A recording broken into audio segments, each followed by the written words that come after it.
बाबा के एक ऐलान से दिल्ली तक हलचल। मोदी और शाह की भी बढ़ेगी टेंशन।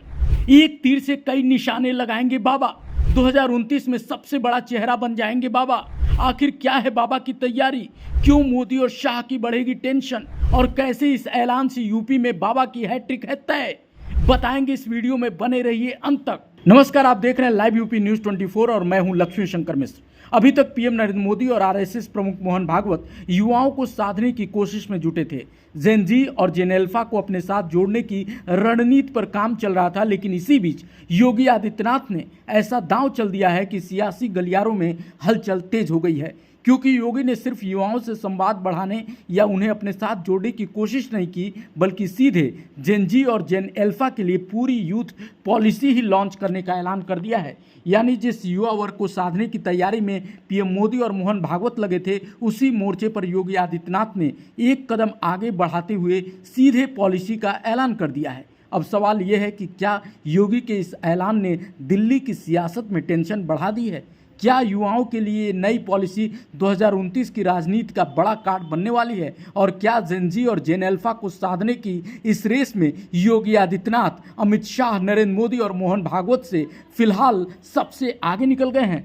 जहां बाकी राजनीतिक दल युवाओं तक पहुंचने के लिए सोशल मीडिया, संवाद और अलग अलग अभियानों के जरिए अपनी जगह बनाने की कोशिश कर रहे हैं, वहीं योगी सरकार ने सीधे एक युवा नीति की बात सामने रख दी है। यही वजह है कि इस ऐलान को सिर्फ एक सरकारी घोषणा नहीं, बल्कि आने वाली सियासत के संदर्भ में भी देखा जा रहा है। अब जरा समझिए कि इस यूथ पॉलिसी का फोकस क्या है। बताया गया है कि नई नीति में कौशल विकास और रोजगार को प्रमुखता दी जाएगी। उत्तर प्रदेश के विद्यार्थी, खिलाड़ी, शोधार्थी, स्टार्टअप उद्यमी और अलग अलग वर्गों के युवा इसमें भागीदारी कर सकेंगे। यानी सरकार का लक्ष्य सिर्फ युवाओं को सरकारी योजनाओं का लाभ देना नहीं, बल्कि उन्हें स्किल, रोजगार, रिसर्च, स्पोर्ट्स और उद्यमिता से जोड़ने की दिशा में काम करना है। और यहीं पर कहानी और दिलचस्प हो जाती है, क्योंकि आज के युवा की ज़रूरत भी बदल चुकी है।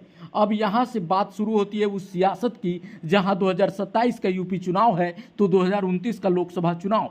2029 अभी दूर जरूर है, लेकिन 2027 बहुत पास है। योगी आदित्यनाथ के इस ऐलान ने उन्हें युवाओं के करीब ला दिया है। हर पार्टी जानती है कि युवाओं को नज़रअंदाज करके सरकार बनाना असंभव है, खास करके उत्तर प्रदेश जैसे बड़े राज्य में, जहां युवा आबादी और रोजगार का सवाल हमेशा चुनावी राजनीति के केंद्र में रहा है। इसलिए योगी आदित्यनाथ का ऐलान सिर्फ आज की घोषणा नहीं, बल्कि आने वाले वर्षों की तैयारी के रूप में भी देखा जा सकता है। हालांकि ये कहना अभी जल्दबाजी होगी कि इस एक नीति से किसी चुनाव का परिणाम तय हो जाएगा या किसी नेता की राजनीतिक स्थिति निश्चित रूप से बदल जाएगी। लेकिन इतना जरूर है कि युवाओं की राजनीति अब सोशल मीडिया से निकलकर पॉलिसी की राजनीति तक पहुंच चुकी है, और इसका फायदा 2027 के साथ 2029 में भी सीएम योगी को मिलना तय है।